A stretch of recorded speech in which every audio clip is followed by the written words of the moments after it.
It's Cookie Lab.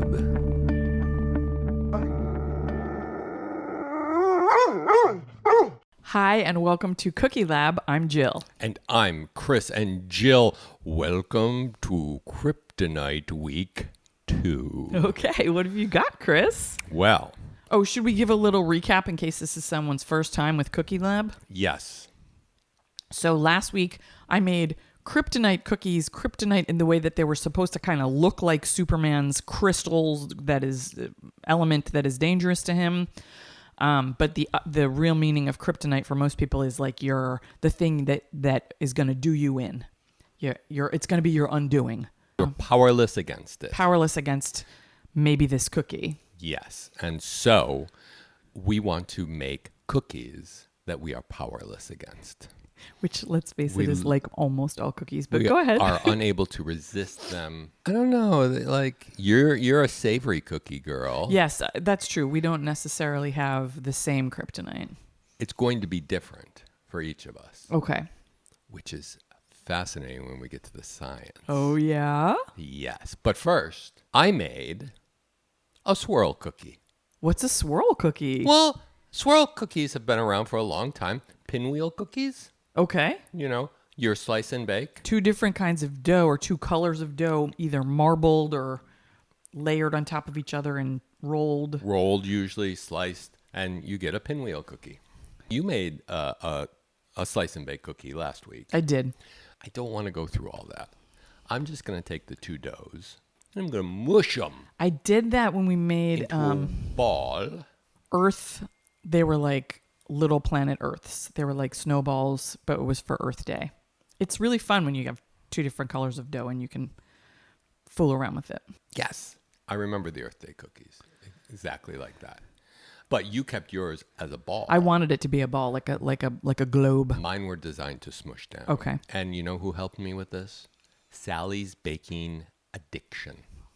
I got the recipe from there It's a great source. for soft peanut butter chocolate chip swirl cookies. This is sounding really good. Yeah. So there's a peanut butter cookie, Did peanut you butter do this chocolate because chip. you know that peanut butter is my kryptonite? Yes.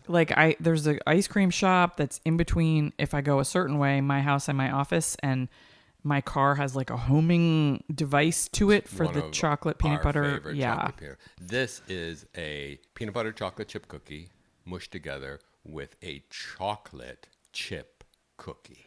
Do you know what this sounds like to me? Ben and Jerry's. They do wild things like that Yeah. with their, and it would be called, like So actually, quadruple I made this, cookie dough or something. I originally made this cookie for my father, Okay. George. Shout out. Who always comments that it's not going to be the best cookie unless it has chocolate, Okay. right? So I figured for Father's Day, I would make him the ultimate chocolate chip cookie. So it was chocolate chip cookie with peanut butter, which he loves, and then a chocolate cookie mashed into it. Cookies on top of cookies. Cookie kryptonite. But first, let me tell you, I mentioned the pinwheel cookie. I have to wait. It was a classic spiraled cookie. It gained massive popularity in the 1930s. Oh, I was going to say 1950s. Yeah, but it came from a chocolate swirl cookie, commonly known as the pinwheel cookie, 19th century German baking tradition. That's 1800s, my friends. Yeah. And then in the 30s, everything was Art Deco. Excellent. Right? So that favored a bold, simplified line. Clean lines. Yeah. This pinwheel cookie gained popularity because it was kind of Art Deco-ish. And it was featured in early cookbooks and on the radio. How do you feature a cookie on the radio? I don't know. How would It you must be do like the something internet. audio-based where you talk about and make and taste cookies? I don't know. That's a crazy idea. I guess we're not the first after all. And it was called Cookie Lab. No, 1931 edition of the USDA Love those food scientists. and Sammy's Radio Recipes. Fantastic. You listen to Aunt Sammy, Not to be confused with Aunt Sally. and Aunt Sammy would tell you how to make cookies. Okay. And you listen and you write down the recipe. You don't go to a link like Sally's Baking Addiction. You listen and you write it down, and you would make the cookies. These were also known as icebox cookies, right? Because the dough has to be tightly rolled and chilled. And you can chill it for hours or days. Then it could be sliced and baked fresh whenever guests were dropping by. You look down the street and you see that Jill's coming. Yeah. So I just took that and I made it even simpler. And you could take 2 doughs, keep them in your refrigerator, Oh. right? And say, The combination properties are endless. Well, you could have like 4 different doughs. Well, it wouldn't be endless, but Yeah. You could Math. have 12 different doughs. Yeah. That's endless. But you could have 2 different doughs. You could bake the one simply, the peanut butter chocolate chip cookie. You could make a chocolate chip cookie, or you could mash them together.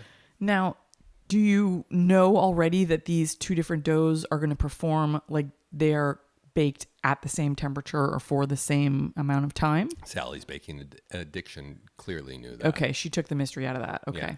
Great. I had to do all of those steps. I had to make the 2 doughs. I had to refrigerate them, and then I had to mash them together and bake them. And they did bake at the same time. So they were very similar. May I present the cookie? Please present the soft-baked swirl It cookie. is gorgeous.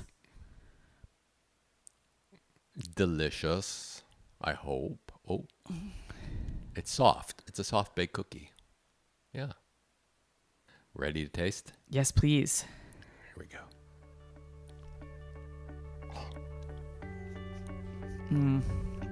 Got the peanut butter before I even put it in my mouth.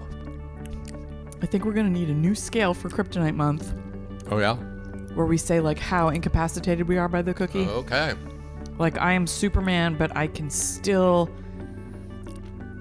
see through you with my ex, or like I'm Superman and I'm like writhing on the ground Okay. in pain. Where does this fall? Oh, I don't know. It's really good. It's really good. I think I would like the chocolate cook. I think the peanut butter overpowers the chocolate a bit. I'm not getting that right now.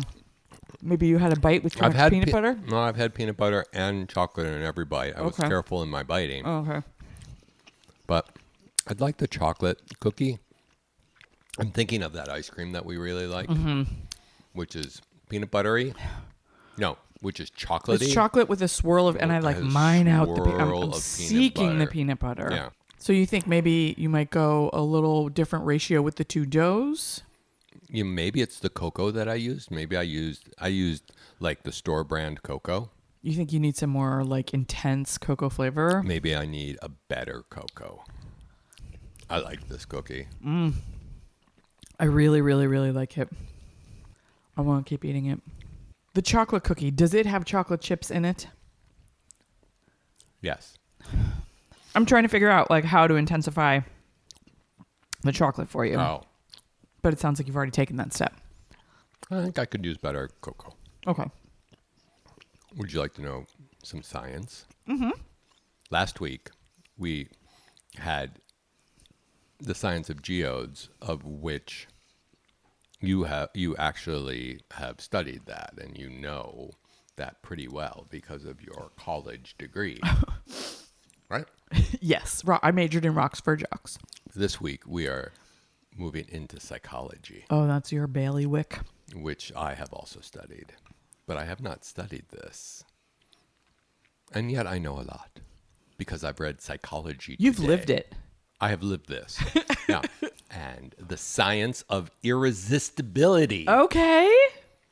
So here's what we need to think about Salt. in order to make the most kryptonic cookie for each other. Okay.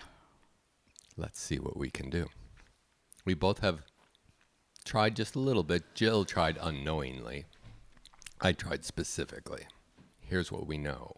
as psychologists.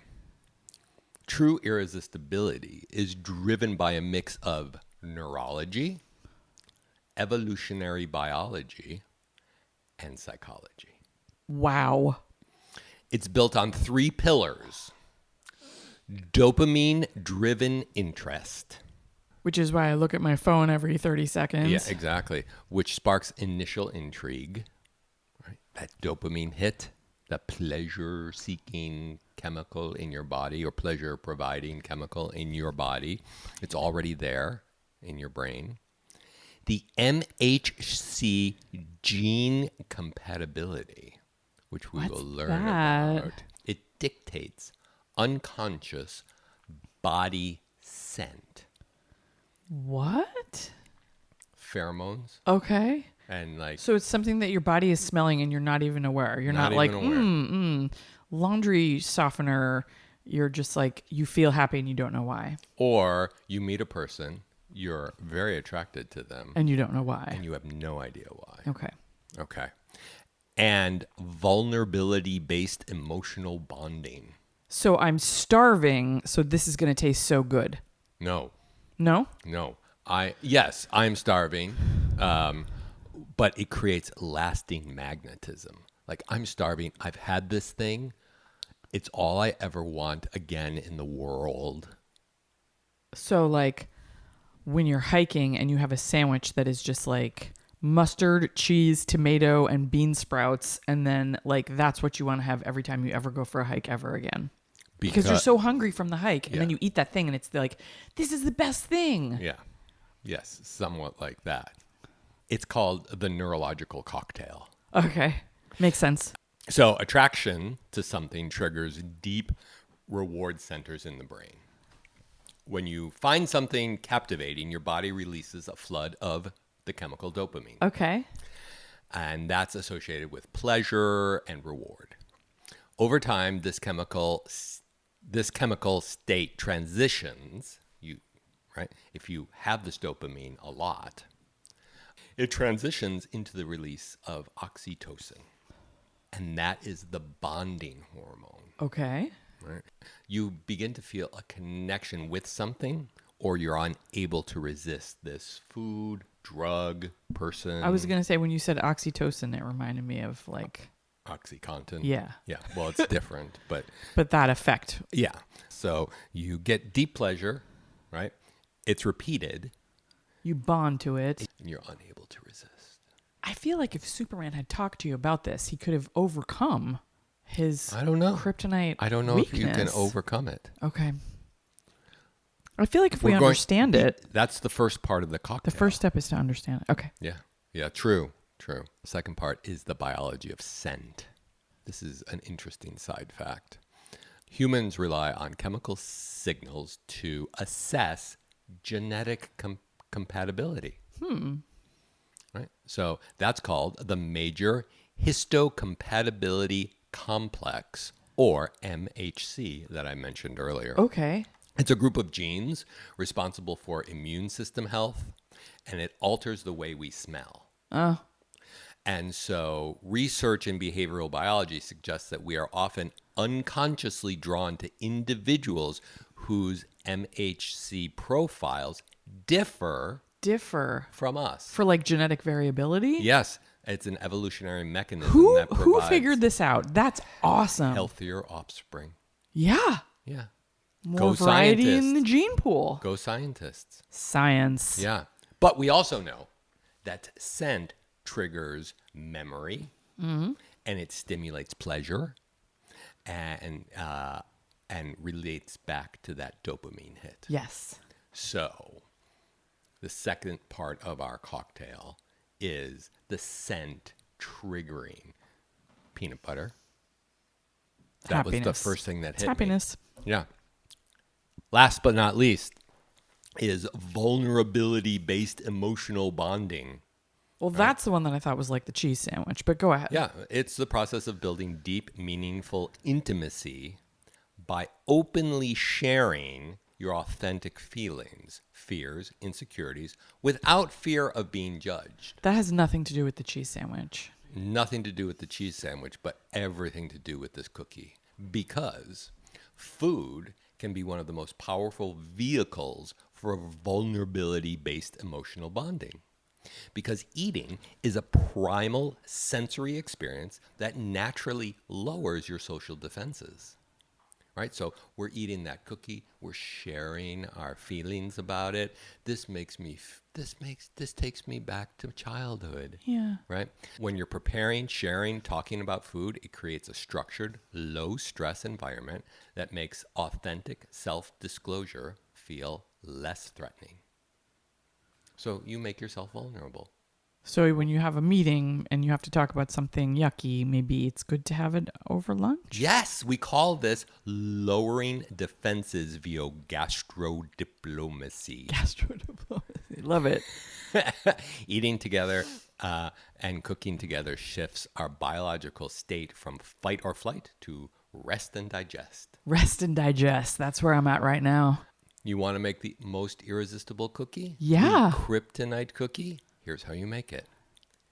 You trigger deep reward centers in the brain, and you keep it giving the pleasure, so you not only get the dopamine, but you bond it with the oxytocin. So there's not one chocolate chip in the cookie. There are many. And I'm going to give you so many of these. But I also needed to know your love of the chocolate peanut butter ice cream. Yeah. Yeah. See? I mean, it's out of control. I mean, if I really had thought hard, I would have put some bacon in there. And then secondly, you use a scent that evokes pleasurable memories. Very individualized. Yeah, that's going to be tough. Yeah. So I need to know your personal history. We'll have to have several sessions. Okay.